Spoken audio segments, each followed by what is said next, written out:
Hi, this is Kerby Anderson. You know, each day we take on the tough issues and provide a biblical perspective to them. The topics we cover are wide-ranging: apologetics, theology, prophecy, creation and evolution, intelligent design, marriage, family, child-rearing, the millennial generation, trends in society, politics, economics, business, religious liberty, the Constitution, public policy, foreign policy, military policy, tensions in the Middle East, abortion, homosexuality, pornography, sexual ethics, media, technology, history, and America's godly heritage. We talk about anything that affects your faith, your family, or your freedom. So don't go anywhere, because Point of View starts right now.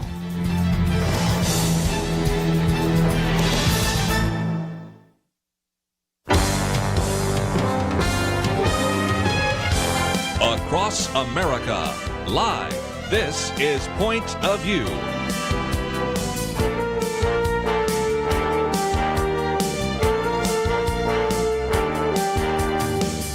And now, Kerby Anderson. Thank you for joining me. It is the Friday edition of Point of View, and we are so grateful that you have joined us.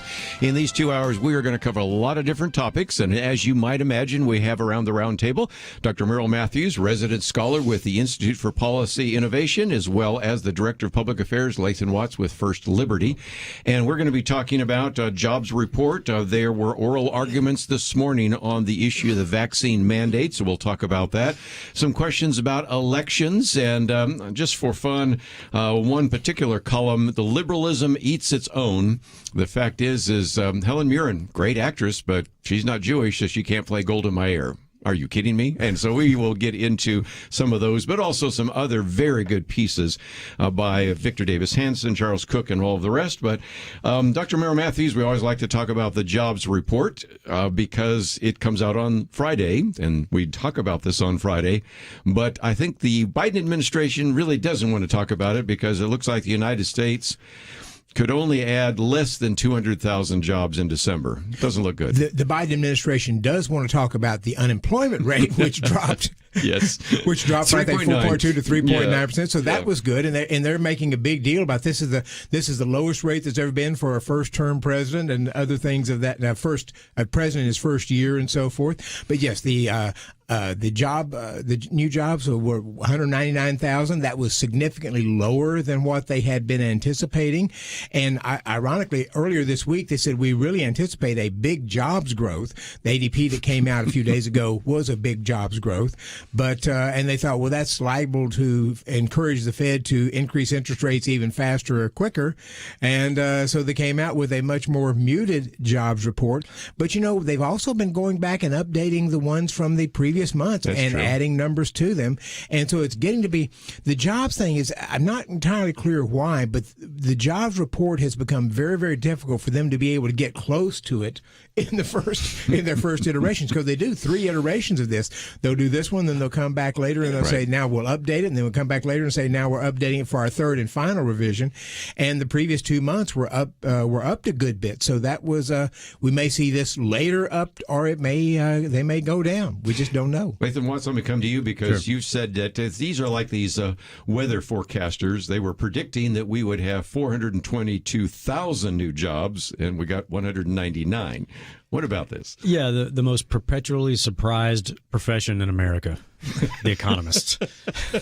No matter what the jobs report is, it never, ever seems to meet expectations.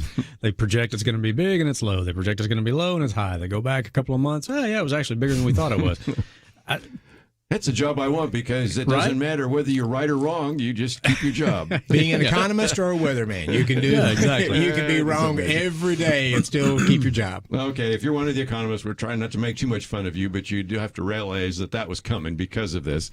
Let's, if we can, get to what has been on the minds of a number of people, because earlier in the week we tried to give people a little bit of an overview of what happened this morning before the Supreme Court, and that is the oral arguments on a couple of cases. You have one having having to do with the idea of an emergency vaccinate or test rule, which would affect about 80 million employees. These are for employers that have companies with more than 100 employees, and that would be issued by the Occupational Safety and Health Administration, or known as OSHA. And then you also had at the same time a consideration of the vaccine mandate for healthcare workers at facilities at least that receive Medicare and Medicaid. You do have a couple of companies and even health industries that do have a vaccine mandate, but I thought I'd come to you, Lathan, because you have actually filed, that is with First Liberty, a part of the brief on this particular case that will be decided very soon, right? Right. So we filed an amicus brief on behalf of our clients who we represented when we initially challenged the OSHA mandate the same day it was published. So American Family Association, Daystar, and Answers in Genesis. And so we filed an amicus brief in this case because the 100 or more employee rule would apply to them and many other religious organizations. And so our brief highlighted how it would impact their religious liberty, since that's the only issue that we deal with. I caught a little bit of oral argument, not much of it. Justice Sotomayor proclaimed from the bench that it's not a mandate. What? There's a puzzled look around the table in case you're not watching online. Yeah. So there was that. She never ceases to amaze me. Justice Kavanaugh seemed to be very keen on questioning that there was no congressional authorization for OSHA to do this. And if you know anything about Justice Kavanaugh and his time on the D.C. circuit, he really, really does not like the administrative state. Mm-hmm. And so I was not surprised. I would have been shocked had he not brought that up, and would have been disappointed in him had he not. So, it's always a dangerous game reading the tea leaves, listening to oral argument, but now we just have to wait and see. They're under really no obligation to issue a decision quickly. Yeah. But the fact that this goes into effect Monday, I think if they don't, this was brought as an emergency case. So hopefully we'll get something out of them fairly soon. Again, just for people that don't remember, it went to the Fifth Circuit, and you were part of that, and they issued an injunction. Then they had a lottery, goes to the Sixth Circuit, and you have 3 judges, 2 of whom said, no, we actually can move forward. So that's kind of where we are, and that's why it went to the Supreme Court. Dr. Merrill Matthews. And, of course, part of the question is, does the federal government have the authority to do this? And they're trying to do it under OSHA for the private sector, and that seems to be a real stretch. And then especially the issue of the 100 cutoff here, because if you had 150 employees who all work from home, right? But then here's another company that's a nail salon, a hair salon, a barbershop, and they have 30 employees, but they're working with people all the time in close contact. Yeah. Why would you say that all the people who have to work from home have to be vaccinated, but the 30 who are in constant contact with others wouldn't? It doesn't seem to make a lot of sense. Yeah, well, Dr. Matthews is making the same mistake one of our callers did last week, which is trying to inject common sense and or logic into government policy making. But you're exactly right. And if it's that important, then why the 100-person cap? Yeah.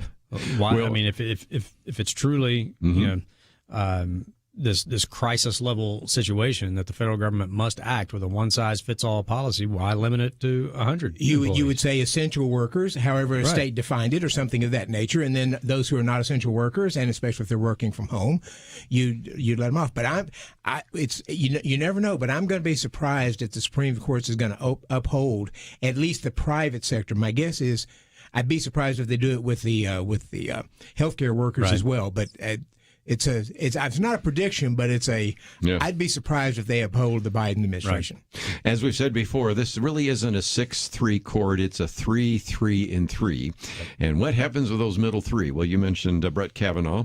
And, of course, the other day when we had Abraham Hamilton on, he was saying, but we're at American Family Association, and we have 100, we have to do it, but we have 99, we don't? What's that all about? So you can see some real big issues that are raised there, not the least of which I thought OSHA was more worried about asbestos than vaccines, but we'll talk about all of that right after this.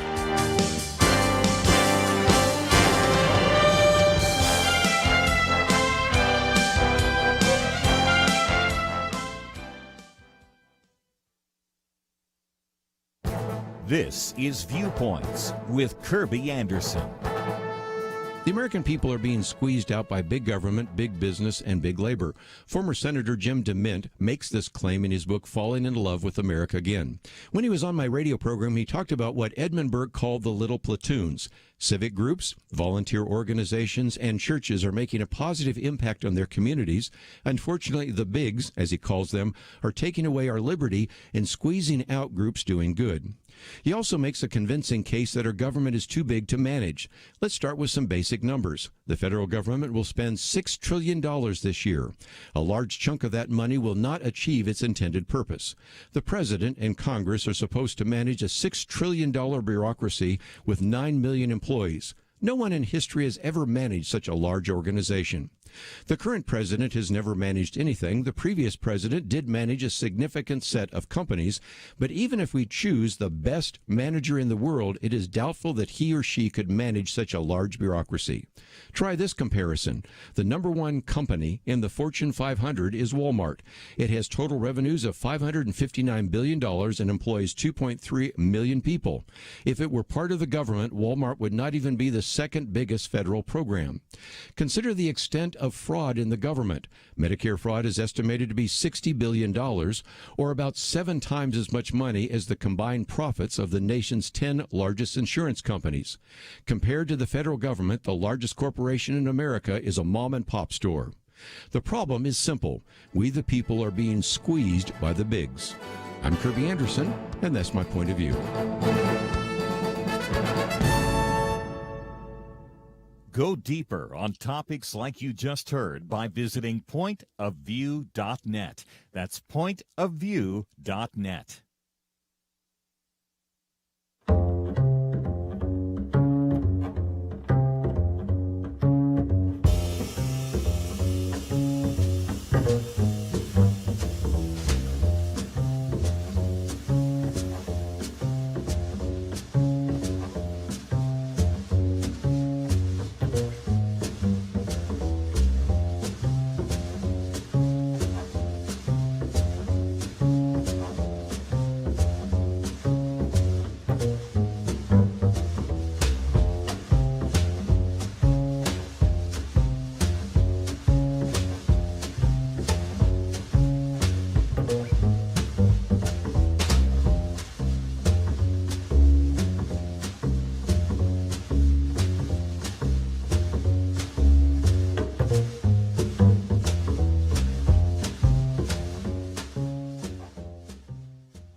You're listening to Point of View, your listener-supported source for truth. Back once again, it is Friday, weekend edition. If you would like to join that conversation, 1-800-351-1212. Been talking about the mandate and the issue before the Supreme Court. We'll see how they rule, and they may rule quickly. They may not. They're under no implication or any kind of pressure to do so, but we'll see how that unfolds. But another part of this, before we move on to one of our other articles, is simply the moving goalposts that we talked about the other day. But it's worth getting into because here's a piece in which you have the CEO of Moderna saying that the efficacy of the boosters for Moderna, or for COVID-19, will decline over time. So now raising the possibility of a second booster or a fourth COVID shot. So you had the two, then now the third booster, now the fourth. Dr. Merrill Matthews, let me come to you for just a minute because there seems to be an issue that even if you were to uphold this, and I'm not sure the Supreme Court would, there is the problem of what we call the moving goalposts. Because the other day they went from saying we're no longer going to say that you are, whatever phrase you want to use, we're going to just say whether your vaccinations are up to date. Fully vaccinated is a little bit ambiguous. Your vaccinations are up to date. But vaccinations up to date changes from month to month, shot to shot, company to company, doesn't doesn't it? It does, because these are all different formulations, and of course the concern from some people, I have less of it, but it's raising an eyebrow with me, is the companies end up making money every time another booster is required, and so you wonder, is that somehow they're affecting your research here? And I've tended to stay away from the notion that the companies are just doing this to make money, but if it's the perpetual booster phase that we're coming into, it at least raises a question mark. Well, and again, that's just another aspect. I know that wasn't what you were dealing with at First Liberty, Lathan. You're just looking at the religious liberty issue, but some others filing these briefs had to be raising some questions about every time I turn around, the goalpost moves.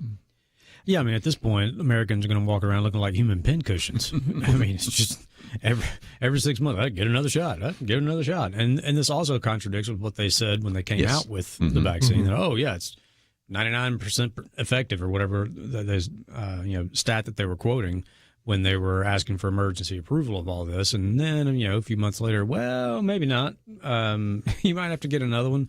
You might have to get another one.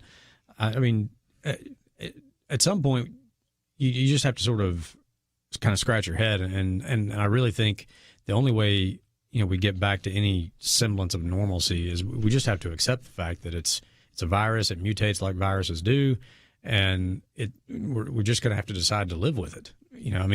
We have cold and flu season, and it's just going to be cold, flu, and COVID season, and some states seem to have already kind of embraced this, that, hey, look, we're done with this. We're not locking down people anymore. We're not going to, crush our economy again. Some kids in school in Chicago not going to school, right? Right. I mean, take precautions, do your best. When you're sick, stay home. When you get better, get back to work.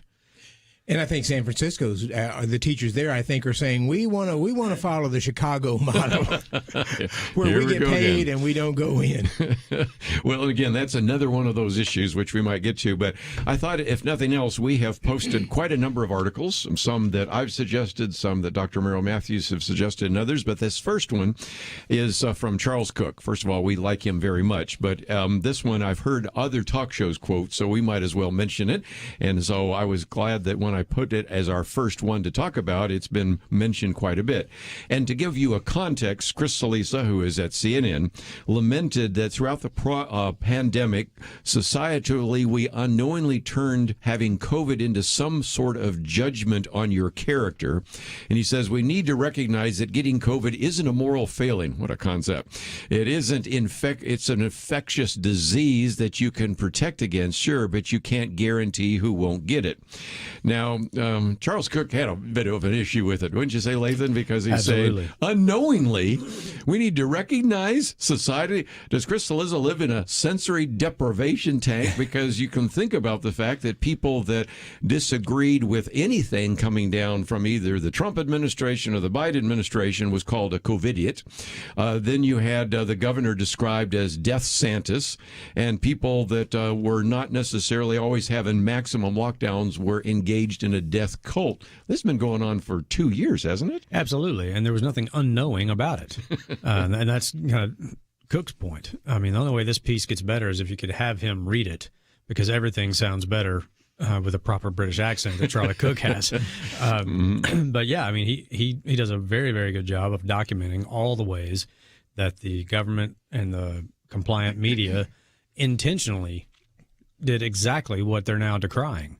And it's only when it happened to them that they decided, oh, well, yeah, this isn't a moral failure if you get it. Once it started happening to them, when they had done all the suggested / commanded things to keep from getting it and still got it, then it became, oh, well, no, there's nothing morally wrong with you if you get this. So it's, example number, 1,000,001 of the hypocrisy of some in government and media. And you saw this changing when President Biden here was about 2 weeks ago said, well, the federal government's not going to be able to stop this. We're going to have to depend upon the states to do this.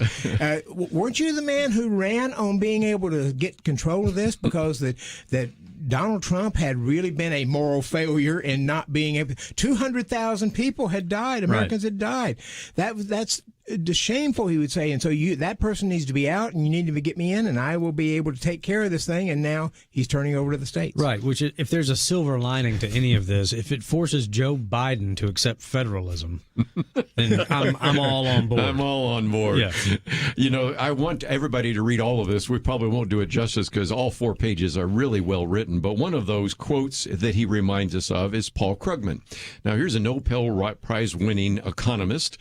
I think they should withdraw that, but that's another story. Writes for the New York Times, but compared the states that were experiencing the issue of COVID to slave-holding Confederacy, and you had others that said, well, this is not a situation for the blue states, it's only for the red states.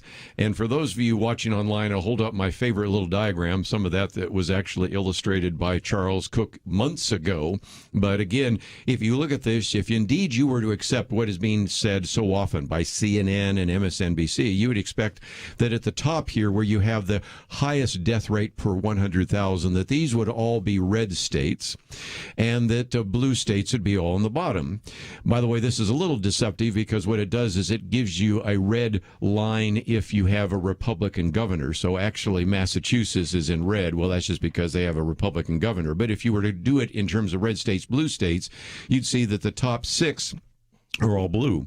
The top 14, of the top 14, 9 of them are blue. But I'm not saying that because you can see blue on the bottom, blue on the top, red in between, red, blue. Basically, if I could summarize, and I think he does a very good job of what we know, it is there really isn't any pattern, and humility might be a good idea. And humility is not in wide abundance these days. But again, it's a really good piece because it just reminds us again of, for example, he also talks about when a Republican celebrity announces he has the virus, well, then he's blamed for his own illness. Or if you're Joe Rogan and you say, well, I took ivermectin, well, he's taken horse pills, and, you know, all sorts of things that have been said in the past. And the point is this would be a time where at least we should maybe admit a level of humility, which you get a little bit of, but I don't think you're ever going to get an apology for all those things that were said. No, and probably the least humble person we have out there is Dr. Anthony Fauci, who has occasionally, a couple of times... There's a masterful understatement if I've ever heard one.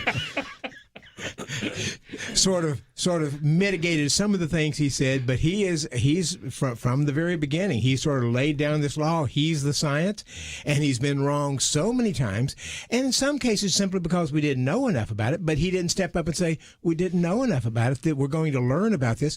Last night I heard the story on the news locally of a man who was trying to deposit $1,000 in his bank account because he's trying to pay his rent. His wife has COVID, but he's at the drive-in teller, but the teller would not take the $1,000 because she didn't want to touch something that had been in the house with COVID. And so they go to the experts, and the experts said, you can't get COVID really from touching money. It doesn't come from the service. Yeah. But remember, at the beginning of this, we were wiping down everything. Yes.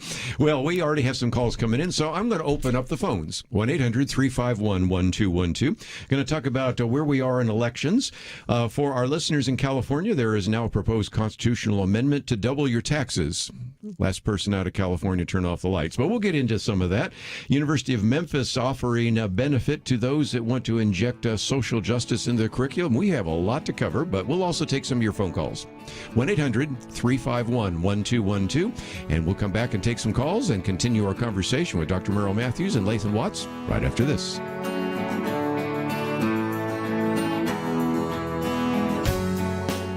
We live in a digital generation. Point of View is reaching this often overly plugged-in generation with truth. You can keep up with us 24 hours a day using your phone, your tablet, your laptop, or your desktop. Search for the Point of View radio talk show on Facebook, where you can keep up with today's issues, learn about current and upcoming guests by liking us on Facebook. Also, follow us on Twitter. Our handle is @Point of View RTS. That stands for Point of View Radio Talk Show. Learn, interact, make a difference with Point of View using new media. And here's one way you can make a big difference. Help us increase our reach by spreading the word among your friends. Share a Facebook post.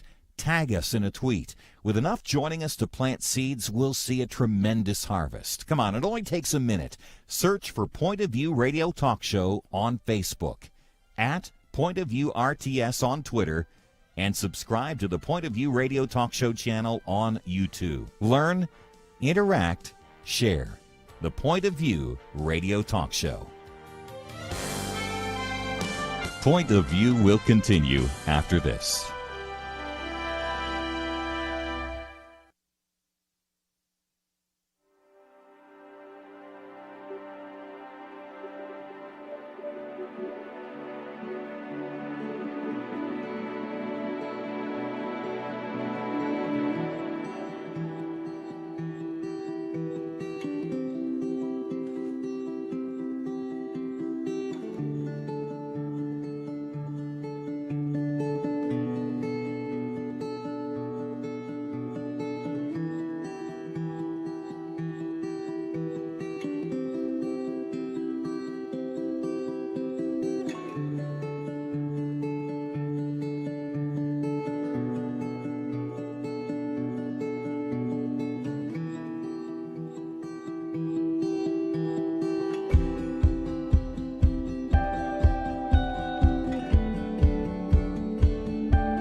You are listening to Point of View. The opinions expressed on Point of View do not necessarily reflect the views of the management or staff of this station. And now, here again, is Kerby Anderson. Lathan Watts, Merrill Matthews, excuse me. Again, we've had Marlon Maddox. I've been thinking about that because, by the way, I guess we could announce that we're going to be getting an award for 50 years of broadcasting at the National Religious Broadcasting how about that? Convention, NRB. And, of course, the key of that is Marlon Maddox, Yes. of course. So I didn't mean to get into that, but since I accidentally made that mistake, it was a good time to mention that, and we'll talk more about that in the future. Let's take some phone calls at 1-800-351-1212. I want to go out to Arizona first. KNLB. Ike, thank you for joining us today. Kerby, good morning or afternoon, wherever you are.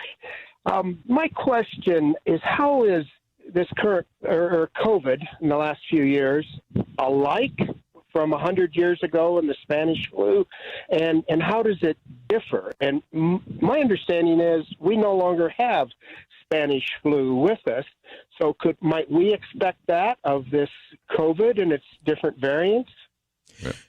So the Spanish flu was an H1N1 virus, thought to have derived from birds, avian origin.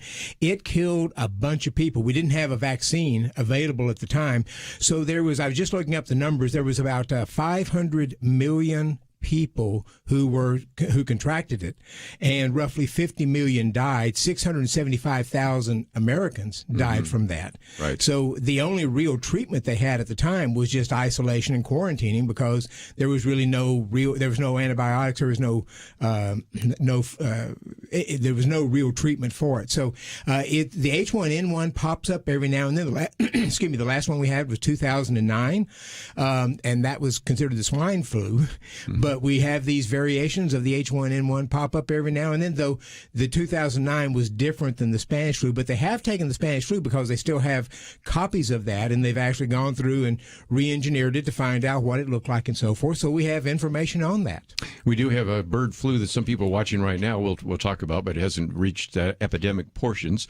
But again, some of these we eventually fade or they become what's called endemic. But this one is different because it's a coronavirus. Right. So in some respects, you recognize other coronaviruses. Those are called flu, right? So, and we do have those around. So that's a good question.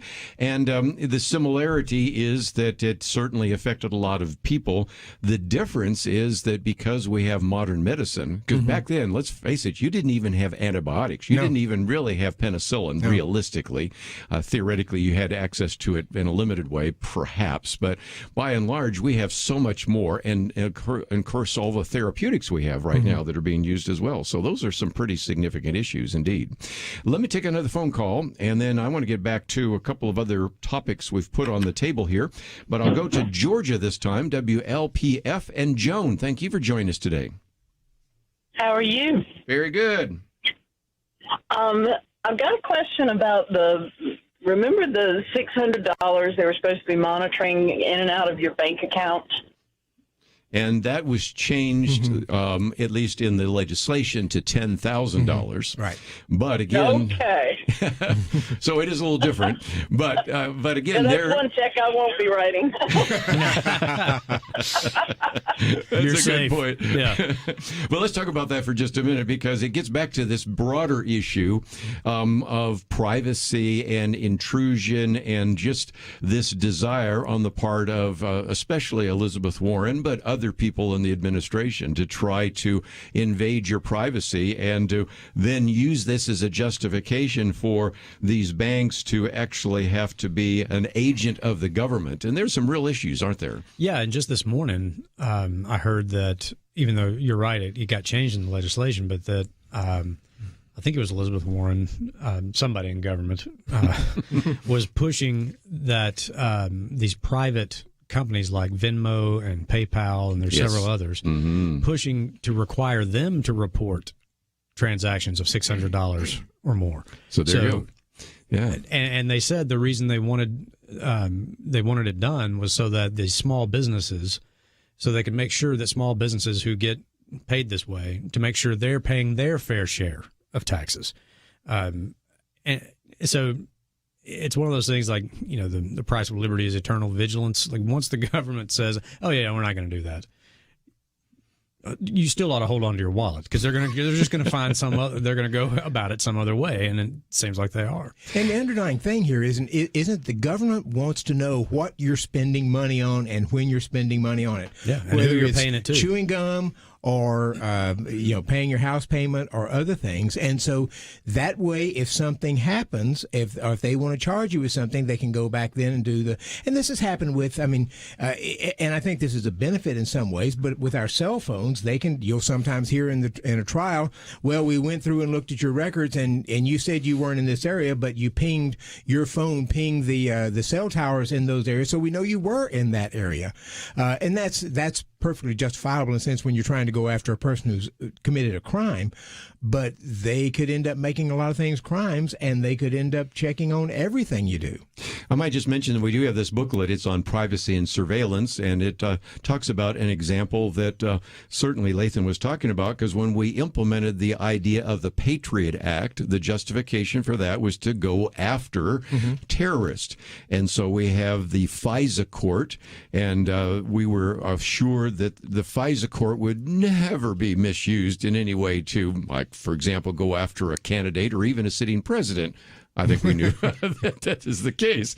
We have an Outlook article on that as well. And I have a commentary, I think it's coming out next week, because there's a case before the Supreme Court about an individual who was caught because they pinged the cell phone towers.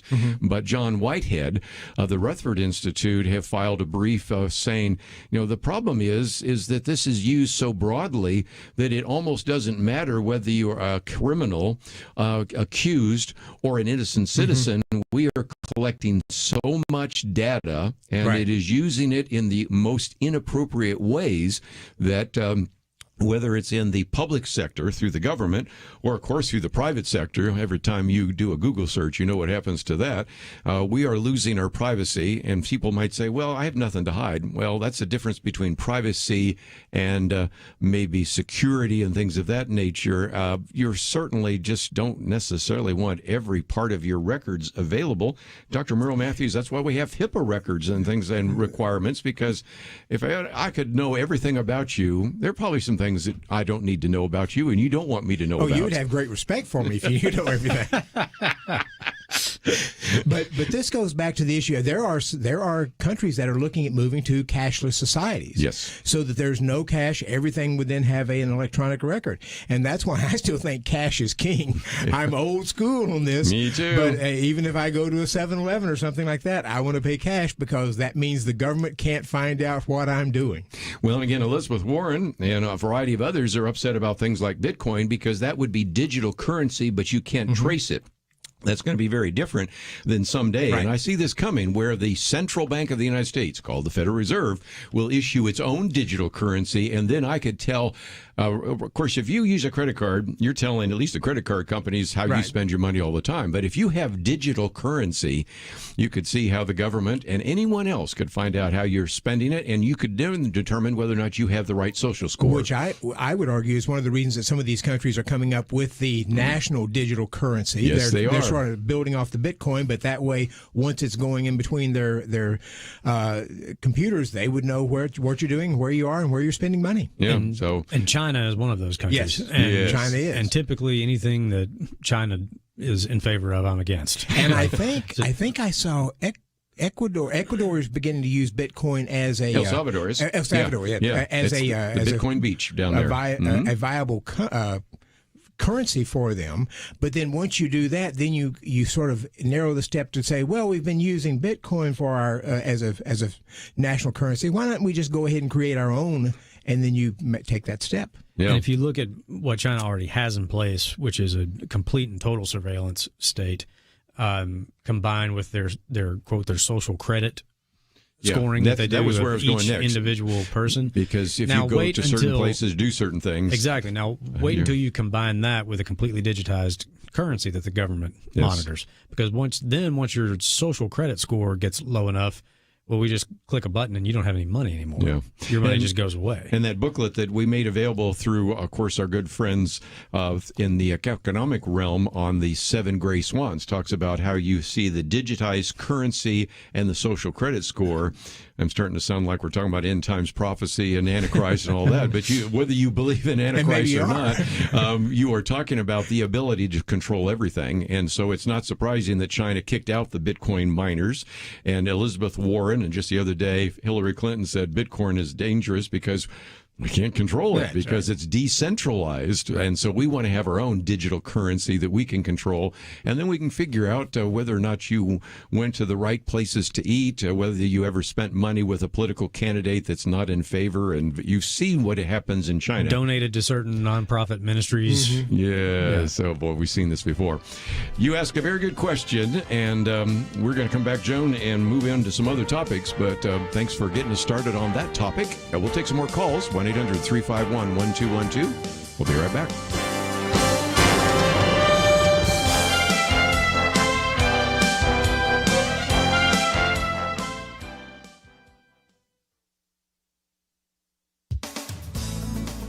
Panelists on the year-end edition of CBS's Face the Nation were asked to identify what they think is the most underreported story of the year. Correspondent Jan Crawford's choice was, quote, the crushing impact that our COVID policies have had on young kids and children. These policies, she said, have been implemented despite the fact that children face the least serious risk for serious illness. Jan Crawford is chief legal correspondent for CBS News and the mother of 4. She said a healthy teenager has a 1 in a million chance of getting COVID and dying from COVID. And yet, she pointed out, they have suffered and sacrificed the most. Parents across America are quite familiar with the policies Ms. Crawford listed that have harmed our kids: school closures, lockdowns, cancellation of sports. Many of us didn't know that, quote, you couldn't even go on a playground in the D.C. area without cops scurrying, shooing kids off. That would have been quite the visual on the evening news. With online learning a poor substitute for actual time in school, many of our students' educations have been diminished. And children with behavioral, emotional, and physical challenges have missed out on services they normally get through school. Ms. Crawford said that many COVID measures are having a tremendous negative impact on our kids, and it's been an afterthought. You know, it's hurt their dreams, their future learning loss, risk of abuse, their mental health. She referred to a statement by the U.S. Surgeon General declaring a mental health crisis among our kids, with suicide attempts among girls up 51% last year, and black kids nearly twice as likely to die by suicide. She recommends a more measured and reasonable approach for our children. Otherwise, she warned, they will be paying for our generation's decisions the rest of their lives. This critique of the national media by one of their own is refreshing. For Point of View, I'm Penna Dexter.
Now, back to Point of View, your listener-supported source for truth. Back once again, roundtable discussion, 1-800-351-1212. Our second article, I call it the kind of double down on election power grab, and that's actually what it is entitled. It comes from National Review, but it reminds us that in the past, we have encouraged you to take some action, and those, for example, have been actions on H.R. 1, also one called which is the Freedom to Vote Act, or H.R. 4. 4, which has to do with a different variation thereof, both of which have passed the House of Representatives. And it seems that in the United States, since the Build Back Better Act is going nowhere because of Joe Manchin, and it then leads to Chuck Schumer saying, if we don't get a vote on this issue of either H.R. 1 or H.R. 4, they didn't even make it clear which one of the election issues they would vote on, that we would move ahead to try to get rid of the filibuster, which is when Joe Manchin and Kristen Sinema said, no, not happening, not happening. But nevertheless, we may, let me go around the round table here, have to maybe encourage you to scroll down to our take action item again, and we'll see if there's any real possibility that these two pieces of legislation, supposedly under the guise of voting rights, would actually be implemented. But if they did, Lathan, it seems to me that it would pretty much strike out every state law on voting that would require such things as a voter ID and a variety of other issues that have been a concern in the last election. And last time I looked, and again, I'll leave it to you lawyers, Constitution seems to put elections in the hands of states, not the federal government. It doesn't seem to. It does. And this either one of these bills, whether it's H.R. 1 or 4, they're unconstitutional on their face. For that very reason, that elections are the purview of the states, and both of these bills are just a hodgepodge of the absolute worst ideas for election integrity that you can think of. Every bad idea when it comes to elections, these bills are full of them. Same-day registration, vote harvesting, you name it. It's in these bills, and the states that have put things in place to protect election integrity. All of that would be nullified by federal legislation like this. Put it all under the guise of the federal government. It's like many things. It is the exact opposite of what it purports to be. There's been several bills, that are named one thing, and then you read them and you're like, oh, it's actually the exact opposite. That's exactly what's going on here. Thankfully, as you mentioned, Senator Manchin and Senator Sinema are still holding the line on the filibuster, and God bless them and pray for them, keep them healthy and strong-willed, so that none of this stuff actually sees the light of day. And, I will predict that come next year, if Senator Manchin and Sinema stay firm on this, Democrats will be thanking them for having done that, because if Republicans take over the Senate next year, they'll be being able to have that filibuster. Chuck Schumer and all those people who use the filibuster time and time and time again will be able to come back and use it again. So I'm at least thankful that they're doing that, and I think Democrats will thank them if the election goes south for them next year. But going back to your point, the elections, the reason you want federalism in elections is because if a state goes bad, and just in rain sake, if a state increases its taxes like California wants to do again, you have a place to move that you can get lower taxes. If a state cannot manage its elections well, it doesn't destroy the country. It may make an impact in that state, but you can move to a place that you have good safe and secure election. So it's you want that, even in the last election. Even if we said Pennsylvania did a terrible job in doing it, it was just restricted to Pennsylvania and not the other states. So I think it's a good idea to do that, because once you put it into federal government, once the federal government makes a mess of it, it messes it up for all the states. Yes. And again, the goal for the liberals is always, well, we assume that we'll always be in power. And then they forget that, once we got rid of the filibuster for Senate appointments of Supreme Court justices and things like that, came back to catch them. I want to take a call in just a minute, but a good example of that is we recognize that ballot harvesting is allowed in certain states, but not Georgia. And right now, there is an incredible investigation taking place from the Secretary of State there in Georgia, because we apparently now, through True the Vote and other groups, have video examples of individuals harvesting lots of ballots, dumping them in these ballot collection boxes, and that all happened during the senatorial election. And I've argued before that if you didn't have some of this electoral mischievousness or malfeasance or whatever phrase you want to use, you might not have two senators that are Democrat from Georgia, and then that means Chuck Schumer wouldn't have the power he has right now. So for some people that say, well, it doesn't matter what happens in an individual state, what's going on in Georgia right now illustrates the point, doesn't it? Yeah, absolutely. And if you really want to impact the Senate, you could go back to the way it was meant to be, which is chosen by the state legislatures. Well, that's a good idea. You repeal that amendment, and the state legislatures would be choosing these senators, and it was intended that way so that the states would have a voice in the federal government.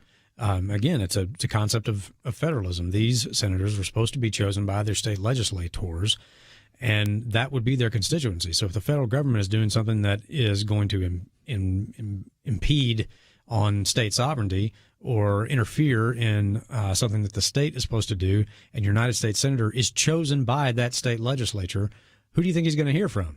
And how do you think he or she is going to vote on those things? They're going to hear from those people that put them in that office specifically to protect the interest of the state, to say, what are you doing? Stop this, and or vote against it, or if necessary, filibuster it. And I would add one more thing, is that the founders wanted to have at least one body of Congress whose job wasn't dependent upon how much money they handed out to the public. Absolutely. Matter of fact, I got a commentary coming out in which I talk about how they want to eliminate the Electoral College. They want to end the filibuster.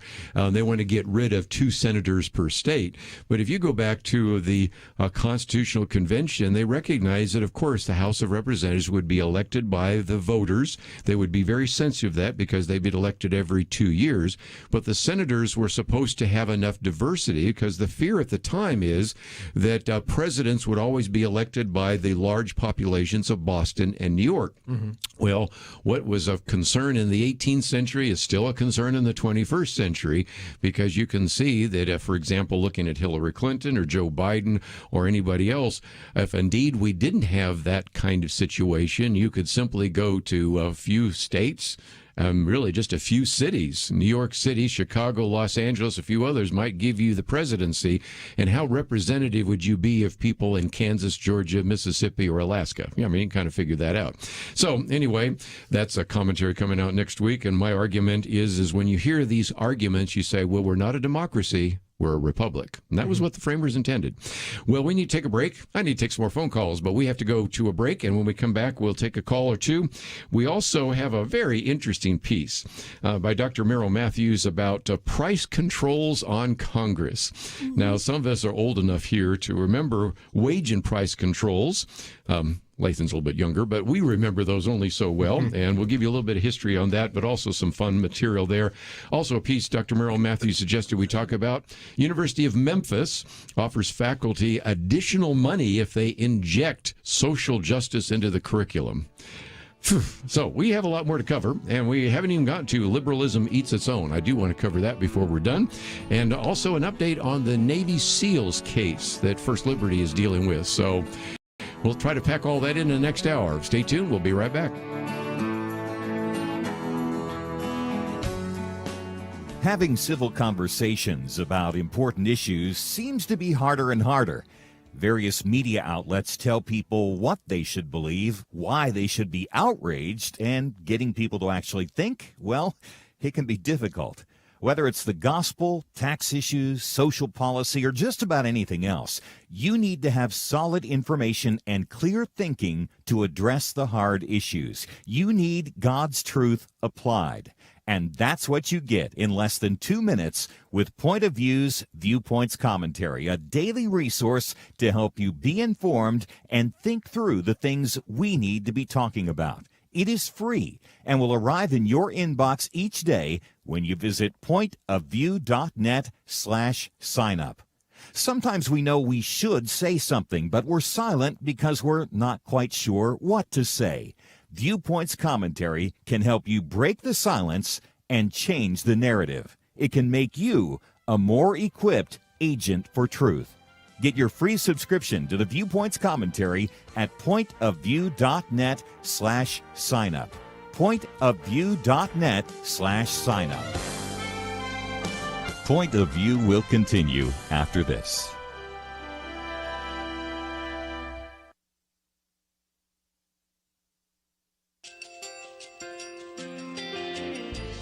I just want to thank you so much for all the wonderful programming you have. You're just absolutely fantastic. I recently started listening to Point of View, and I really found it interesting because of the different subjects you cover. Thank you for that. I really appreciate everything that you do in keeping us informed. Thank you, Kerby, for everything that you have been doing. I appreciate all the work that you're doing, advocating for the Word of God. Thank you so much. Point of View, I think, is absolutely necessary because it's a Christian perspective, a biblical worldview perspective, and receive very current, up-to-date information about what is really going on, week to week in our culture, which is changing so rapidly, and yet it's morally sliding backwards. Yeah, I'm just, first of all, I thank you guys. Y'all's program is wonderful, and enjoy it every day. I learn so much every time I listen to it. Point of View Radio Talk Show.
Hi, this is Kerby Anderson. You know, each day we take on the tough issues and provide a biblical perspective to them. The topics we cover are wide-ranging: apologetics, theology, prophecy, creation and evolution, intelligent design, marriage, family, child-rearing, the millennial generation, trends in society, politics, economics, business, religious liberty, the Constitution, public policy, foreign policy, military policy, tensions in the Middle East, abortion, homosexuality, pornography, sexual ethics, media, technology, history, and America's godly heritage. We talk about anything that affects your faith, your family, or your freedom. So don't go anywhere, because Point of View continues right now.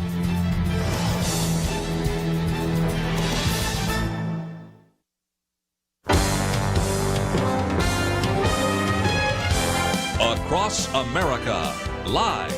This is Point of View.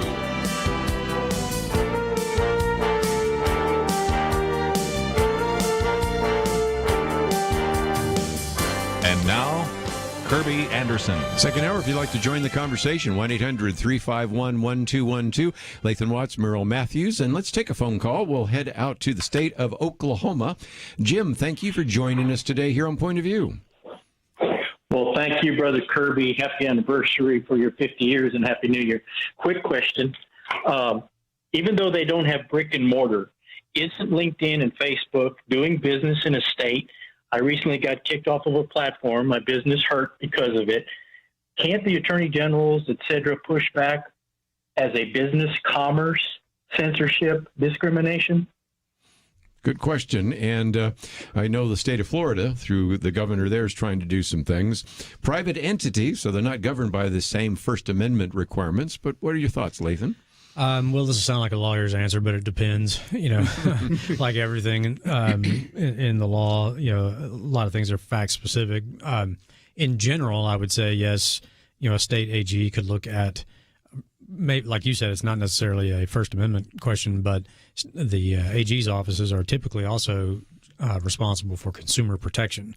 And so from a consumer fraud standpoint, where you're claiming to be one thing and you're actually not, you're claiming to be an open forum where anybody can post whatever they want, then you come along and go, oh, yeah, but we don't like that one, so we're taking it down. I mean, I in general, yes, maybe a state AG could look at it from a consumer protection point of view or consumer fraud issue. Yeah.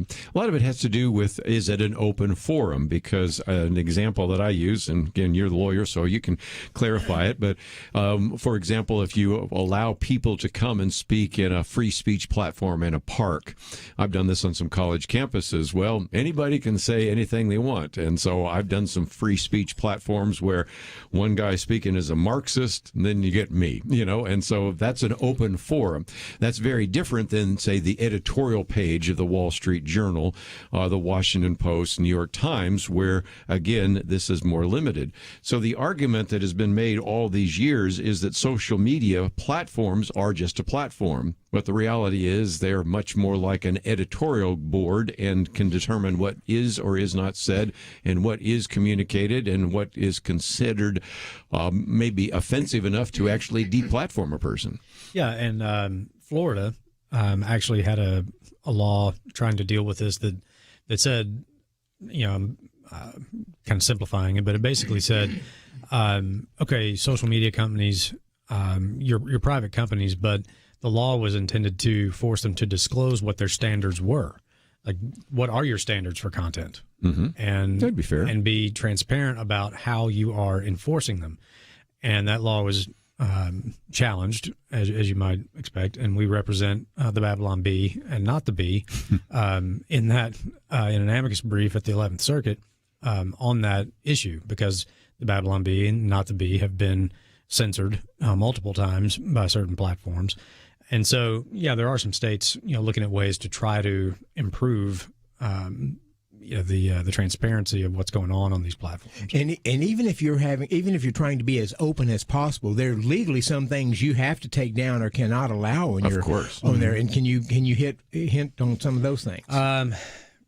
Yeah, I mean, you know, if somebody is making threats and inciting violence or things like that, you know, but it just But then you've got like Twitter. The Taliban still has an active Twitter account, and the former president doesn't. Yeah. So. Yeah. Again, sexual trafficking, obscenity, some things like that should be taken down, and usually are. Yeah. And Michelle Malkin used to occasionally forward some of the things that she got from Twitter and things of that nature. And you'd look at this, and these were vile things that people were saying at times. Mm-hmm. And that's been a while back. I don't know if they've changed that pattern or not. But it's interesting because some of the groups have said, we're going to come in and we're going to make this really open. And then they found out people can get very aggressive or vile on some of the things, and they have to limit some of that. Well, again, some people saying, well, then I'm going to go to Parler, I'm going to go to Getter, whatever. And again, that's been kind of interesting because who was that? Was it Joe Rogan saying that the other day? Somebody else, but he was saying, for years, the liberals have said, well, if you don't like the platform, create your own. So they went and created their own. Then they figured out ways to close it down because if all your servers are at Amazon Web Services, one phone call and you're down. So they had to create their own, all sorts of things. And then back to Dr. Merrill Matthews' comment, when they said, well, I have a real open platform, and pretty soon you started getting some things that would turn you into a pillar of salt if you read them or saw them. So again, you recognize the need to actually have some kind of limitations. But Jim, I hope we answered your question a little bit. But I hadn't even thought about consumer protection, so maybe that's the issue. Dr. Merrill Matthews, before we take a break, though, I just thought it'd be fun. You have posted so many great articles over the years. I love this one, though. This one's a little bit of fun. What if taxpayers impose price controls on Congress? Take us through that one. And the idea behind this is that the price is the thing we pay for something, and then Democrats habitually seem to, if prices are going up, they want to impose price controls on those goods or services to try to keep the prices in line. and the thing that's been going up the most is Congress's spending. And that's the price that we taxpayers pay for the government, the federal government that we have. So I suggest maybe we could consider ways to impose price controls on Congress. And in the piece, I just talk a little bit about the budget sequester that was passed several years ago that actually imposed some limits upon congressional spending. And we saw some areas actually decrease in the spending. Congress didn't really mean to do that. That was if we don't come to a budget agreement, we'll have the sequester come in and it'll impose cuts on various types of spending. They couldn't come to the agreement, and the spending cuts came in. Then they immediately started trying to do things to sort of ratchet back those spending cuts so that they didn't get their spending cut. But there is a way to do this, I think, probably in an Article 5 convention of the states, where states could maybe come together and say, they oftentimes talk about imposing a balanced budget on Congress. I would say if you just came in with that and put a limit on Congress of not spending more than, say, 1% than they did the previous year, unless we're in a time of war, which concerns me because that might mean it'd be easier to go to war because they want to be able to spend. Yeah. But again, you're very fair with this because you point out, for example, how the federal debt grew under first President George W. Bush, then under Barack Obama, under Donald Trump, and of course now it's really exploding under Joe Biden. And the point that we have made on this program before is there is always this finger pointing. Well, if it weren't for those spending Democrats or Republicans, they don't care, so we have to take this. But the bottom line is the federal debt has grown whether you've had a Republican president or a Democratic president, whether you've had a Republican-controlled Congress or a Democratic-controlled Congress. And that's why, since we're in election year, maybe you should figure out what this elected representative that wants your vote would do in terms of the national debt. We're up to about $30 trillion in debt now. Because if there's one thing Republicans and Democrats can always seem to agree on, it is spending more of my money. Yes. The difference is Republicans claim to feel bad about it. Yeah, exactly. Yeah. And as Dr. Matthews points out in this piece, only the United States Congress could accidentally do the right thing. Yeah. And then immediately try to undo it. It's a great piece. Again, it also gets you to IPI.org. We think very highly of that organization, as we do First Liberty. We come back. Dr. Merrill Matthews reminded us of something else. University of Memphis. I've been there when it was Memphis State and when it's University of Memphis, offering professors money to infuse their courses with social justice ideas. We'll talk about that right after this.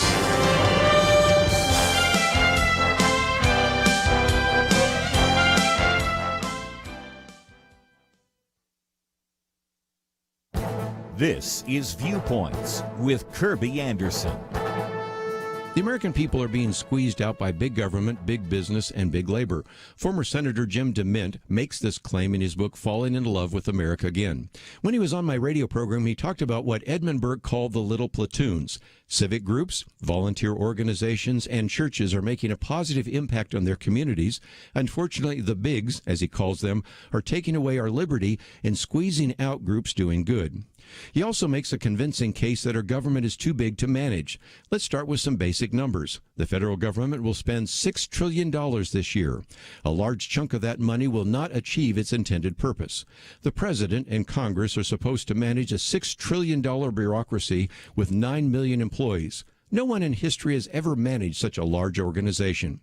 The current president has never managed anything. The previous president did manage a significant set of companies, but even if we choose the best manager in the world, it is doubtful that he or she could manage such a large bureaucracy. Try this comparison. The number one company in the Fortune 500 is Walmart. It has total revenues of $559 billion and employs 2.3 million people. If it were part of the government, Walmart would not even be the second biggest federal program. Consider the extent of fraud in the government. Medicare fraud is estimated to be $60 billion, or about 7 times as much money as the combined profits of the nation's 10 largest insurance companies. Compared to the federal government, the largest corporation in America is a mom-and-pop store. The problem is simple. We, the people, are being squeezed by the bigs. I'm Kerby Anderson, and that's my point of view. Go deeper on topics like you just heard by visiting pointofview.net. That's pointofview.net.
You're listening to Point of View, your listener-supported source for truth. Once again, you know, one of the things we've talked about before is social justice, wake theology. The other day we did, which I think is a very good book, Awake, Not Woke, and mentioned a number of other books that have come out in the last couple of months here on this idea. So you shouldn't be surprised, but Dr. Merrill Matthews said this is something we could talk about on Friday. And I always have trouble talking about University of Memphis because the first time I spoke there it was Memphis State. And it's like, you know, do I call it University of North Texas or North Texas State? I guess you call it what it is now. University of Memphis, that's in Tennessee. Of course, it's in Memphis, Tennessee, offering professors, and I had to believe this was Babylon Bee. When I read this, I thought, okay, this is one of the clients that Lathan has. But nope, they're offering professors an additional, if I can understand this right, $3,000 to infuse their courses with diversity, equity, inclusion, and social justice. What about this? What about this? I have no idea how this happened. I'm stunned because I would have thought most professors in colleges today would be doing that anyway. Yeah, they're doing it for free. So they've been doing it for free. So now this is just a bonus for them, I would suspect. But it's amazing because if you do that, then you'd have to, I guess, report back to the administration what you're actually doing so they know what you're trying to say in there. And they're just not getting the hint of what was going on in Virginia here in the last election. Definitely not. And it's like the first rule, you know, if you find yourself in a hole, stop digging, right? And the colleges and universities in this country, you know, are in a hole when it comes to credibility with the American people. I've got, you know, daughters who are on the verge of going to college, so we're in, you know, looking at college mode and all that. And they just can't get out of their own way. Like, you know, And it baffles me, especially in a state like Tennessee, as conservative as a state as Tennessee. That's the surprise. That people that live in that state ought to be contacting their state reps and state senators and taking a look at how much money University of Memphis gets from the state of Tennessee. They probably get a lot from the federal government, but if they're going to persist in this sort of nonsense, then maybe you ought to start looking at the purse strings.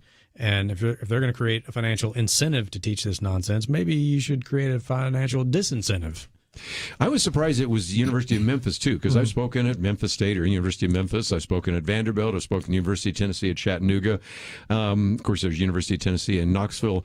But this is not exactly University of Wisconsin-Madison, University of California, Berkeley, and yet they're offering $3,000 to infuse your courses with diversity, equity, inclusion, and social justice. So I would wonder if some wealthy conservative might come up and say, I'll meet theirs and double it. Yeah. and I'll offer for $6,000 if you don't do that, and if you include something about the validity of the Bible or something in your classes. And then you might have the teachers come up and say, well, we took the $3,000. What do you think we are for that $6,000? Well, we've already established that. We're just haggling over the price now. Just haggling over the price. And I wasn't going there, but now that you brought it up, remember when the Bass brothers gave this incredibly large grant to Yale University to actually teach Western civilization. Now, you would think we would want to teach Western civilization because sometimes when it's taught, they spend all their time talking about the Inquisition, the Salem witch trials, and all sorts of other things, the religious wars. But nevertheless, after a serious consideration, Yale University did something the universities never do, and they returned the money back to the benefactors. So you can see how controversial it was to teach something about the history of Western culture. But apparently this is something that is the case. And could this money be spent on students or retaining quality faculty rather than a progressive agenda that isn't likely supported by the taxpayers or voters of Tennessee? So those are some questions. Or lowering tuition. Yeah. And again, I really fear for Lathan because the whole issue of tuition shock. I mean, it is unbelievable. Those of us a little bit older, when we went through or we set our kids through, it was bad enough, but it has just gotten out of hand, hasn't it? Yeah, it has. And it's one of those things that it's kind of the exception that proves the rule, that when you took sort of regulation off of it, yes, it was expected that the price would go down, and actually went up.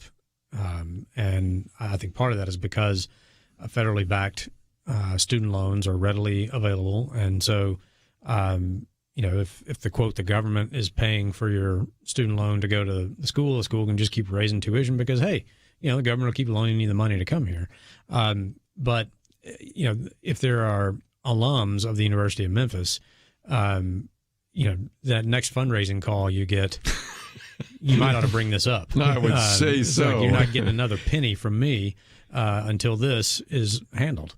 While we're talking about the economics of higher education, since you're in the midst of it, we had the president decide in his inscrutable wisdom that we will continue to postpone the ability or the need for anybody to pay back their student loans, which led to Charles Cook, remember him, saying the other day that he had a friend that actually had a very terrible situation in which somebody broke into their house, abducted him, forced him to fill out all the paperwork necessary to get student loans, forced him then to go through 4 years of school, and then now forced him to pay off that loan. And of course, he's having fun with that, saying, you would think that that's exactly what actually happened, and that's not what happened. And so this week, I had a commentary that came out, which was simply about the paying off the student loans. And Charles Cook said, one of the people that said that paying off student loans is unacceptable would be Alexandria Ocasio-Cortez.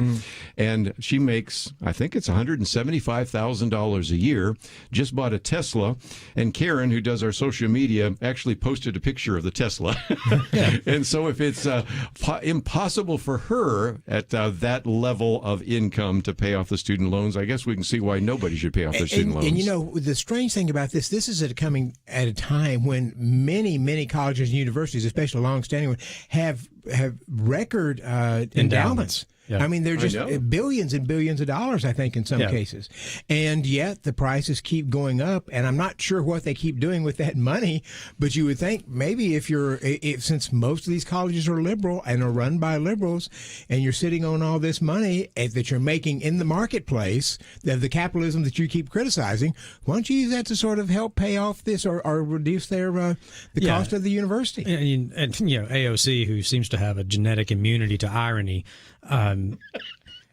making any sort of comment about student loans when she single-handedly has devalued college degrees every time she opens her mouth. So you're paying more and getting less. Yeah, exactly. And what about those of us, like myself included, who worked our rear ends off to pay off those student loans and could have had, a second home for what I was paying every month. Oh, sure. On that student loan payment, and just finally finished paying for mine and time to start paying for my children's. And now you're going to come along and just forgive all student debt. I mean, if you get away with that, there's going to be people like me who are going to start burning stuff down. Or you could just be like me, which has worked our way through college and never. Yeah. I mean, among my group, we never even thought about it. Borrow money. Borrow money. Oh, heavens. I'd have to pay it back. Yeah, you have to pay it back. Anyway, the January 4th commentary, you can see this since we posted a picture of AOC's Tesla, so you can see it's a pretty nice car. Better than the kind I drive around. But again, it's back to that whole issue. There are no market forces right now in higher education, right? And it illustrates again that when somebody else is paying for it, gosh, it sounds like that whole issue of medical insurance we've talked about with you, right? Oh, yeah, absolutely. Yeah. When somebody else is paying the freight, then nobody really seems to be worried too much about some of those issues.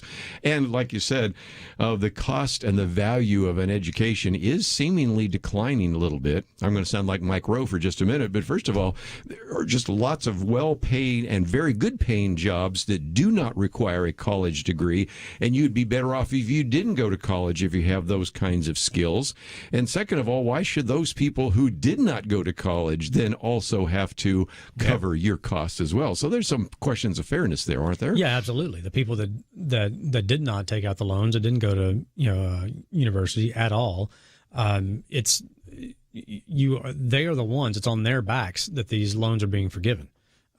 They never took them out, but their taxes are what fund the Department of Education, the federal government, all of that, who are now just going. It's basically subsidizing upper to middle class families on the backs of working poor and or lower to middle class families.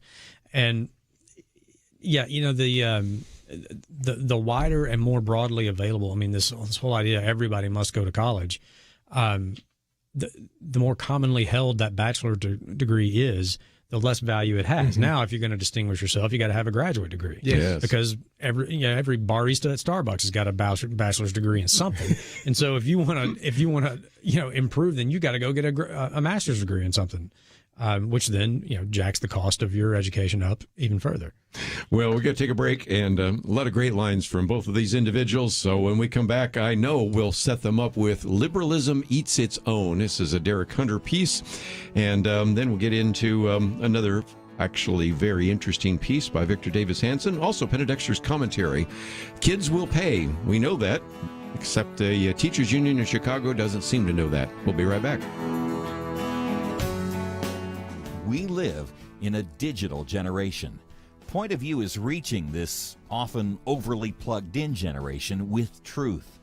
You can keep up with us 24 hours a day using your phone, your tablet, your laptop, or your desktop. Search for the Point of View radio talk show on Facebook, where you can keep up with today's issues, learn about current and upcoming guests by liking us on Facebook. Also, follow us on Twitter. Our handle is @Point of View RTS.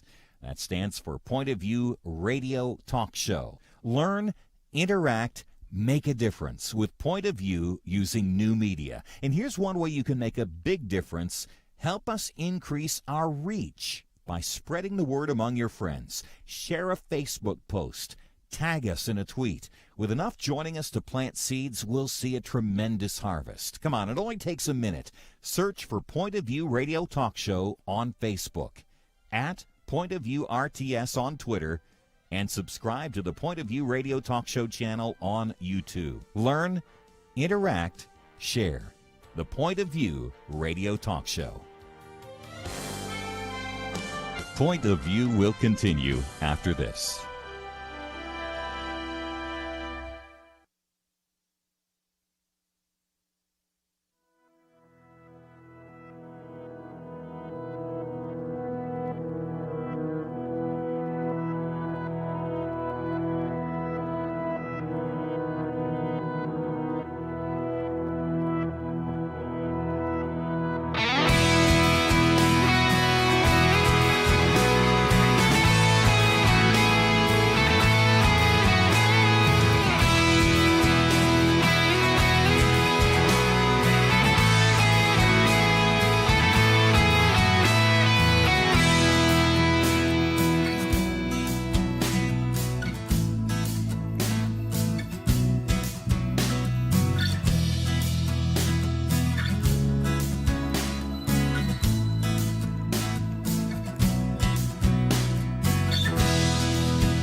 You are listening to Point of View. The opinions expressed on Point of View do not necessarily reflect the views of the management or staff of this station. And now, here again, is Kerby Anderson. Final half hour, if you'd like to join the conversation, 1-800-351-1212. Dr. Merrill Matthews, Lathan Watts. One of our articles is called Liberalism Eats Its Own, and it kind of fits into a theme that we had a while back when we had Dennis Prager on, and we posted his piece talking about how the left has destroyed almost everything it touches. I did a commentary on it as well, and we've talked about how this has certainly surfaced in so many different arenas, but here, this particular article deals with movies. But even before that, Derek Hunter says, there are few joys in life as watching liberals attacking other liberals. And of course, we've seen this recently. You would think that Joe Manchin is a Nazi, a fascist, and has been killing dogs in the backyard the way he is being attacked by his fellow Democrats. So we've seen this before. But the story that Derek Hunter uses actually has to do with acting. And there is an attempt to put together a movie about the 1973 Yom Kippur War. I think it'd be fascinating, and I would want to go to it, and I will certainly try to promote it. Now I'm not so sure, because Helen Mirren was asked to do this. First of all, because she's a star, might draw more to the movie, but there's a problem, because she's playing Israeli Prime Minister Golda Meir, but Helen Mirren is not Jewish. Now, I was tempted to bring our producer, Steve Miller, in here because, as we've mentioned many times, he's an actor. Now, as an actor, you play parts that are not like you. As a matter of fact, I'm glad that in some cases Steve is not like the parts he's played sometimes. But this I put in here, if nothing else, just to watch Lathan's head explode, because we are now hearing that only a trans man or woman can play a transsexual, that only a Jewish woman can play another Jewish woman. And I think we are getting to the point where we really have just about lost our minds. Yeah, just when you think as a culture we've achieved a maximum dumb, you're wrong. I love this piece. I read it and laughed out loud because, he makes the point. This is called acting. That's sort of the thing. Yes. Right. And he mentions, how like you couldn't let somebody like Ben Kingsley play Nelson Mandela. And he's like, well, why not? And, the point that he didn't make, Ben Kingsley, if I remember right, won an Oscar for playing Gandhi. Yes. Right. I'm pretty sure Kingsley's not Indian either. But it's just, you just have to laugh to keep from crying. But I really do think, though, if the whole cancel culture woke nonsense is ever going to come to an end, it will be because of things like this. It's when it starts to impact their own more and more and more, then you start to see, some pushback. And you've seen some pushback with some people in sort of the entertainment industry. You mentioned Joe Rogan earlier. Mm-hmm. He certainly has. Dave Chappelle, I think, has probably done more.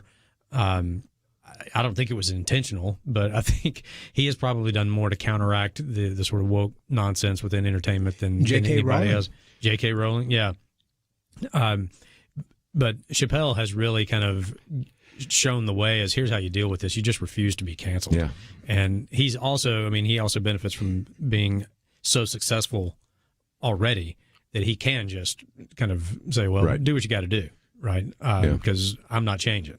I had a commentary come out on the 5th, and some of you heard it, where I say, look at what liberals have done to other liberals. And I mentioned J.K. Rowling, mentioned George Washington law professor Jonathan Turley, mentioned Dave Chappelle, and Bill Maher. Bill Maher, you would think he all of a sudden was a narrow-minded fundamentalist the way he's being attacked by his fellow atheist. Anytime you just speak truth, you can get absolutely pilloried. Alan Dershowitz has told me that he's on the liberal diet because once he became, I don't say a supporter of Trump, but he defended some things that Donald Trump did. The liberals didn't invite him to dinner anymore. And he said, I'm having to go out and pay for my own meals for a change. Yeah. So he's on the liberal diet. And again, since I have some history buffs around here, this was a good one. He said, should Gary Oldman not have played Winston Churchill? I don't know if you saw that movie. I love that movie. I love that movie. movie. If you know, I grew up with all of the Winston Churchill books in my bookshelf there because my father had them, and you think of all of that, and that probably better than any one film would help people understand what Winston Churchill went through, what England was going through, and what was going on at that period of time. And yet, of course, here you have an individual that is not bald, he's not obese, and he probably doesn't normally speak like that, but it gave me the best look of what was going on in World War II. So he uses some examples where you just go, please, don't go any further down this road, or you're going to ruin what's little good is left in Hollywood. Yeah, absolutely. And in that movie, was it Darkest Hour, I think is the name of it, where Gary Oldman plays Churchill. There's another English actor, I think it's Stephen, I want to say Delane, who plays Lord Halifax. Yes. Tremendous actor. Yeah. Remarkable actor. He played Thomas Jefferson in the John Adams series that HBO did, which was a really, really good series. Under this standard, that guy couldn't play Thomas Jefferson. For obvious reasons. I'll give you another example. Leonard Nimoy could not be a Vulcan. Exactly. Yeah. I knew we were going to get into some fun things with this. And again, I should have brought Steve in here because here is an individual that is with us and does a lot of acting. And as you said, it's called acting. And do you have to be a Catholic to play a Catholic priest? Do you have to be a Christian to play a Christian? And of course, I learned this very early on. I've told this story before that we've had Greg Vaughn on here, and he was the head of Evangelical Films. And I began to watch many of the films. I was sort of involved tangentially because sometimes they wanted me to do the producer's notes and things like that. So I got kind of involved, and I said, he really plays a good Christian. He said, he's a Marxist, don't you? I go, what? I mean, the guy that is playing the Christian in a lot of these films was a Marxist. It gets worse, or better, depending on how you look at this. The guy that almost always played the bad guy, he's a Christian that went to Gene Getz's church. So you're playing cross type. Sometimes when you play cross type, you do even better. So it is amazing to me, but it's just one more example back to the key point that we were talking about, that basically liberalism eats its own. Anyway, just thought I would let you read that. And the last article we'll get to before we take a break. And let me just mention Penna Dexter's commentary, which we'll mention after the break, is called Kids Will Pay. But I do this, especially when I know Lathan's going to be with us. We've done some great interviews with Victor Davis Hanson, but this one, who are the real insurrectionists? We're hearing a lot this week about January 6th, and we recognize that the people that went into the Capitol need to be punished, need to be prosecuted, and all the rest. But he raises, I think, Lathan, a very good question. Who's really doing the job of tearing down the Republic and trying to replace it with something else? Yeah, absolutely. I saw, just as I was on the break, kind of scrolling through the intellectual sewer of America known as Twitter, Greg Gutfeld from Fox News had a great tweet that said, if we memorialized every left-wing uprising, we'd have to have double headers to cover all the days. What a great line. Yeah. And I mean, it's not to make light of January 6th by any stretch, but VDH, as he is known to do, just relentlessly hammers people with facts. And that piece is a great recitation of just time and again all of the things that have gone on the left to undermine democracy, to undermine election results, to devalue people's security in believing that elections are fair and free and accepting the will of the people. And so, yeah, it's another one of those, run right out and read it, because VDH is a national treasure as far as I'm concerned. Well, again, you talk about the dates we're supposed to remember: December 7th, 1951, 9/11, and I guess January 6th. And it's also worse than the Civil War. That surprised me when I heard that the other day. Yeah, it was. But they will make January 6th a national holiday, I suspect, in sometime in the near future. So it'll be recognized, and there'll be a celebration. It's not a celebration, but an observance every year, and then eventually they may want to make it a national holiday. Unbelievable. But let's take a break. When we come back, Penna Dexter's not with us. I think we'll have her next week, but her piece that if you haven't had a chance to hear is going to air right now. Of course, we also post it, so you can find it already by going to pointofview.net. It's entitled Kids Will Pay, and it's really based on some comments by Jan Crawford, who was just talking about the crushing impact that these COVID policies have had on young people. She goes and went through a lot of comments. Our friends at Newsbusters said that was censored out. Well, I think it was offline, so I'm not sure it's censored, but it certainly needs to be mentioned, and Penna did a very good job of summarizing it. And as I mentioned just a few minutes ago, apparently some school boards and some teachers' unions don't understand that. But even Anthony Fauci, even Anthony Fauci says probably safer in the schools than staying outside the schools. So that's the commentary, which we might mention when we come back from the break. But also want Lathan to talk a little bit about the Navy SEALs case, because that's another one of those victories for First Liberty. We'll talk about that right after this.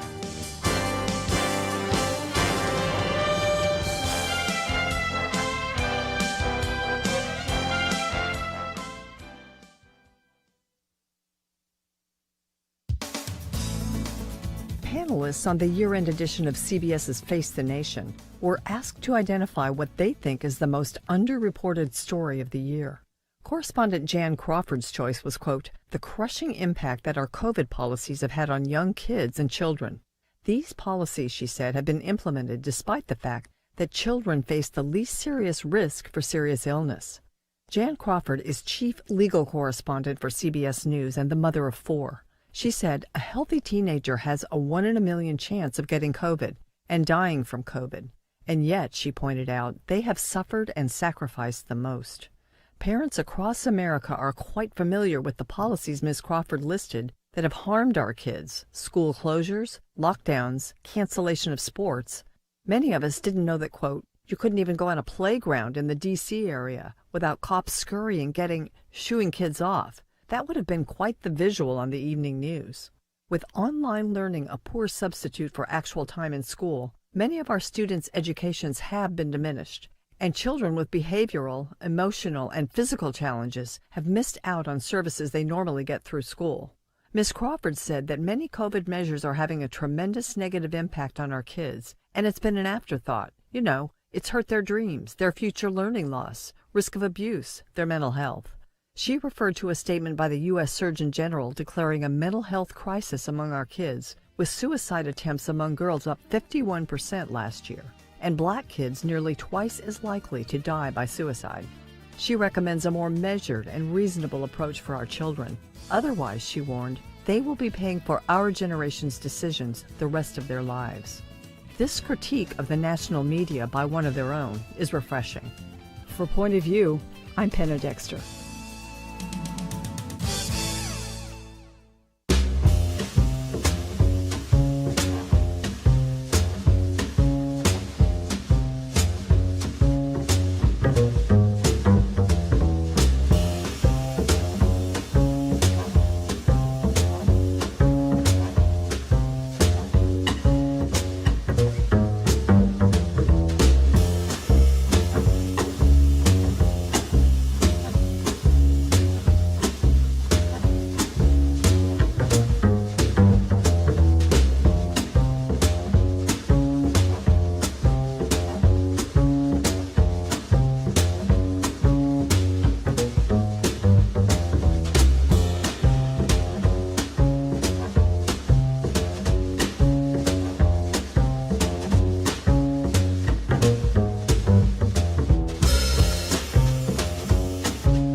Now, back to Point of View, your listener-supported source for truth. Back for a few more minutes. Lathan Watts and Merrill Matthews in studio with us today. And again, if you want to listen to this again, feel free to go to our website. You can download the podcast. Of course, watch it on YouTube or other venues as well. This piece by Penna, again, Kids Will Pay. Just a reminder that when you look at some of the issues there, she talks about, for example, the tremendous negative impact on kids. Again, it's hurt their dreams, their future learning. When when we look at this, the suicide attempts among girls up 51% last year. Black kids nearly twice as likely to die by suicide, and on and on. And so that's what happens when we don't have kids in school. Now, the question people have been asking of the Chicago's Teachers Union is, why aren't you in school with the kids? And Gary Bauer raised a good question, because we actually provided $180 billion to ensure that the schools would be safe in the pandemic. So he asked a good question. What did Chicago do with its $2 billion? $2 billion, by the way, is 2,000 million. Okay, so we are talking about a lot of zeros here. And again, we recognize that when we first thought that this was going to be such a highly communicable disease and a very lethal disease, it made sense to close everything down. But Dr. Merrill Matthews, I think we figured out that actually the safest group are the kids, and even Dr. Anthony Fauci said kids are safer in school than at home. And so the teachers unions have been moving the goalpost again all the time. Remember, it was going to be, we need to be considered essential workers so that we can be vaccinated first, and we need to have all of us vaccinated, then we need to have all our kids vaccinated, and now we need to follow the University of Memphis goal of give us $30,000 extra so we can teach critical race theory. Well, again, I just think just an incredible situation, and I am encouraged, Lathan, by the fact that you're starting to see common sense breaking out all over the place on this card. Well, I mean, wonders never cease, right? Yeah. I mean, teachers' unions, like a lot of unions, frankly, have outlived their usefulness by decades. I mean, there was a time in this country when organized labor really did have a serious role to play in protecting workers, but like a lot of organizations, once they've achieved the goals that they set out and that they were founded to achieve, they keep just inventing new stuff to maintain their own relevance. And I always have to be a little bit careful because I'm married into a family full of teachers. When I talk about teachers, and I'm speaking obviously in generalizations here, but I wish that whether it's the mayor of Chicago or the head of school districts everywhere would just treat this issue the way Ronald Reagan treated the air traffic controllers. Yeah. Okay, you want to be essential workers and get vaccinated first? Fine, you're all vaccinated. Show up to work or you're fired. It's simple as that. Yes. You were paid to do a job. Go do it. Because, as Penna's commentary points out, it is causing serious long-term damage to children. And if you've got a kindergartner, first grader, or second grader, they've never known what real school is. Isn't that amazing? They have never been in school under normal circumstances. Good point. And this nonsense has to stop. Well, again, we encourage you to get a copy of that. Of course, if you'd like to sign up and receive the commentaries, I do mine on Monday through Friday, and you can receive them in your inbox Monday through Friday. Pennas will show up on your inbox on Saturday, and that is the case. But there are a number of people that are wondering, Lathan, about the case for the Navy SEALs. Now, first of all, you can go to firstlibertylive.com. You will see Mike Berry there. He is First Liberty's general counsel in the department dealing with the military. He goes through the whole discussion of the victory for the SEALs. But give us some backstory, because you actually were able to have these oral arguments in front of a judge in Fort Worth. Is that correct?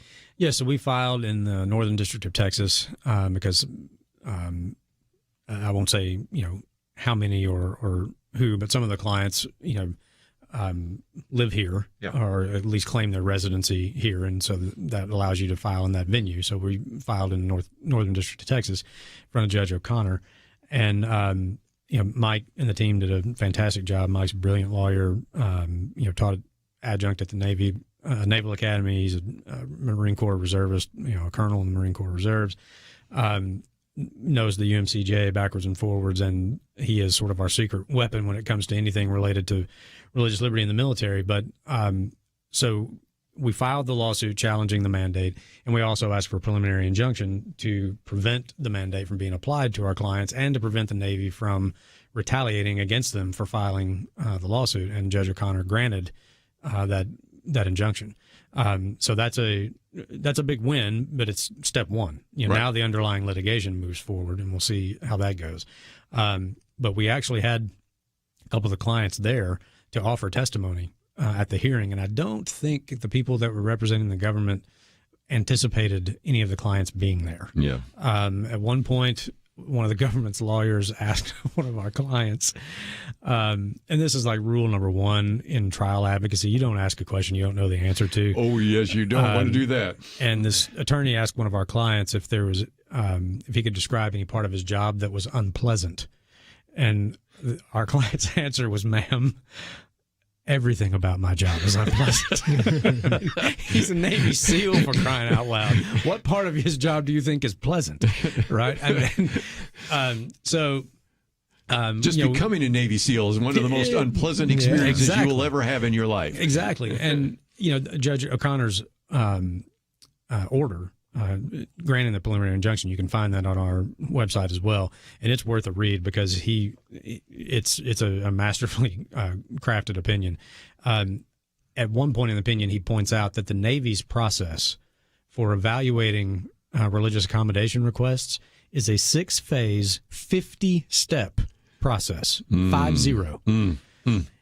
And in this process, it is not until step 35 that the bureaucrats are instructed to finally read the request. Wow. So 35 steps into a 50-step process is when they first read the request for the religious accommodation. They are rubber stamping denials to all of these, and it's unconscionable. If the United States Army found a way for Desmond Dawes to serve in World War II without ever touching a weapon, and he managed to win the Congressional Medal of Honor, something tells me a Navy SEAL can do his job without getting a shot. Yeah. So grateful for the win on the front end, but now the underlying litigation will move forward, and cautiously optimistic we'll win there too. Let me just mention, if you go to our website, we posted that on January 4th, and it has a link there to the order from the Judge Reed O'Connor. And I read a few of the comments off the line there, or you can just simply go to firstliberty.org and then go to like the breaking stories or featured stories, and you can find it there. It's worth a read. Every once in a while we encourage you to read one of these, and certainly that would be one of those cases where you would end up saying, I think we've got some good judges in the right spots. We're just about out of time, so before we are, let me first of all mention that we have a link to IPI.org. We have, of course, your piece, which is really good on price controls on Congress. A lot of fun there, so you can go to IPI.org. You can also go to firstliberty.org or firstlibertylive.com. And for those of you in the military, you might want to hear what Mike Berry has to say about that and pass it on to some of the people in the military. So again, remember one time when the candidate, certainly Donald Trump, said, "Are you getting tired of winning?" I don't know. I have to say this to First Liberty. You getting tired of winning? I mean, Nope. time we turn around, you guys are winning all the time. So it's really encouraging.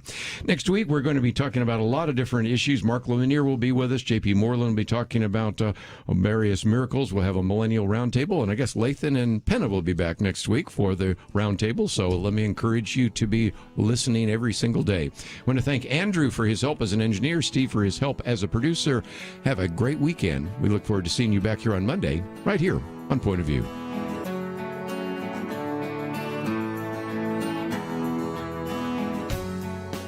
Supreme Court Justice Clarence Thomas recently said, "The Declaration of Independence has weathered every storm for 245 years. It birthed a great nation. It abolished the sin of slavery, and it endeavored to address its effects.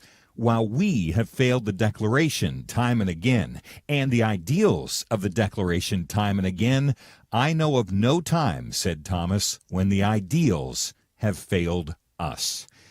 While some see our founding as fatally flawed and promote ideas that have failed every time they've been tried, at Point of View, like Justice Thomas, we still believe in America's ideals. And if you do too, make a difference today. Join the Truth Team as we promote the unchanging truth that gave us liberty and prosperity. Visit pointofview.net/team or call 1-800-347-5151. The original Americans responded to the call. Will you? Pointofview.net/team and 1-800-347-5151. 5151. Point of View is produced by Point of View Ministries.